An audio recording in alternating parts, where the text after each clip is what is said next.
Hello everyone, EMS একাডেমিতে সবাইকে স্বাগত জানাই। তোমরা হয়তো অনেকে পিএসসির অফিসিয়াল ওয়েবসাইটে গিয়ে দেখেছো যে অলরেডি একটা নোটিশ দেওয়া হয়েছে ফুড এসআই এক্সাম নিয়ে। ফুড এসআই এক্সাম নিয়ে পিএসসির তরফ থেকে কি জানিয়েছে, এই মুহূর্তে লাস্ট যে খবরটা দিয়েছে যে 16ই মার্চ এবং 17ই মার্চ যে এক্সামটা হয়েছিল ফুড এসআইতে 6টা শিফটে, সেই এক্সামের যে কোশ্চেন পেপার যেটা আমরা দেখেছিলাম যে রবিবার এক্সামের যে কোশ্চেন সবগুলোই প্রায় লিক হয়ে গেছিলো এবং এটা নিয়ে অনেক আন্দোলন হয়েছে। যদিও এটাকে অনেক আন্দোলন বলাটা ভুল হবে, কারণ যেখানে 13 লাখ থেকে 15 লাখ স্টুডেন্ট ছিল সেই জায়গাতে মাত্র 600 থেকে 700 স্টুডেন্ট 100-150 টিচার মিলে আন্দোলনটা করেছিল। তো এটা স্বাভাবিক, যেটা মানে 0.1%-এরও নিচে।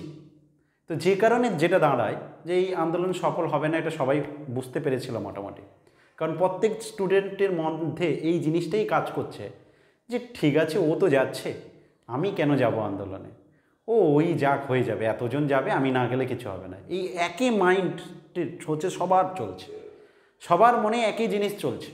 আর সেই কারণে যেটা হয়ে দাঁড়ালো যে একটা নোটিশ দিয়েছে যে 29শে মার্চ থেকে 4ঠা এপ্রিল মানে 29th মার্চ থেকে 4th এপ্রিলের মধ্যে তোমাদেরকে জমা দিতে হবে। অলরেডি পাবলিক সার্ভিস কমিশন যে আনসার কি প্রকাশ করেছে সেখানে যদি কোনো ভুল পাও, কোনো যদি মিস্টেক থাকে, তাহলে তোমরা অলরেডি অবজেকশন জানাও এই তারিখের মধ্যে 29 থেকে 4th। এরপরে সেটা আর নেওয়া হবে না। এর মধ্যে প্রবলেম জানাও, যদি কোনোটা মনে হচ্ছে যে এটার আনসার এটা হবে না, এটা হবে, কোনো ডাউট থাকে সেটা জানাও। তার মানে এটা অনেকটা অংশেই কনফার্ম হয়ে যাচ্ছে যে ওইটা মেনেই সব কিছু হবে। দ্যাট মিন্স তোমার পরের লিস্ট থেকে শুরু করে সব কিছু ওটা মেনে হবে। তার মানে আন্দোলনটা কি বেকার গেল? 90% চান্স আন্দোলনটা বেকার, কারণ যে আন্দোলনটা হয়েছে সেটা ঠিকমতো আন্দোলন হয়নি। 0.1%-এরও নিচে, অনেক কম স্টুডেন্ট, টিচাররা সাপোর্টে কিছুজন গেছে।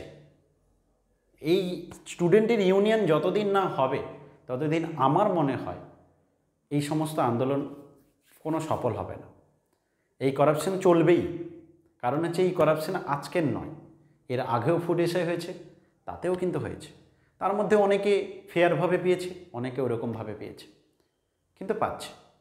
এবার এই জিনিস যদি তোমাকে বন্ধ করতে হয়, যেমন আজকে যদি তুমি কোনো একটা টোটোতে উঠতে গিয়ে টোটোর বালার সাথে ঝামেলা করো না, দেখবে সমস্ত টোটো যারা চালায় তারা প্রত্যেকে একসাথে হয়ে যায়, দিয়ে সমস্ত পুরো স্টপ করে দেয়।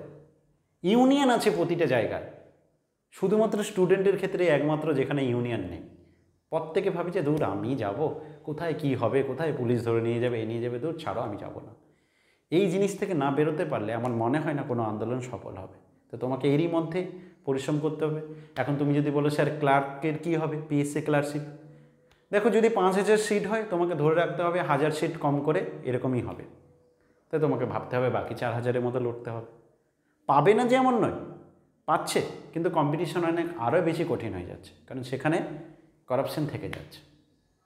তো সেই কারণে যদি মনে হয় একটু ফেয়ারভাবে কিছু হোক, তাহলে কিন্তু সবাইকে একসাথে লড়তে হবে।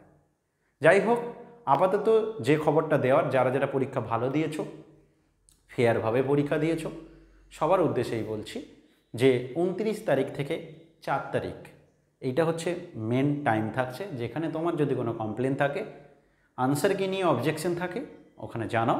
এরপরে কিন্তু সেটা আর কিছু করবে না, এটা জানিয়ে দিয়েছে পিএসসি তরফ থেকে। ভালো থেকো, আশা করি প্রত্যেকে ভালো থাকবে, তবে যদিও নিউজটা ভালো নয়।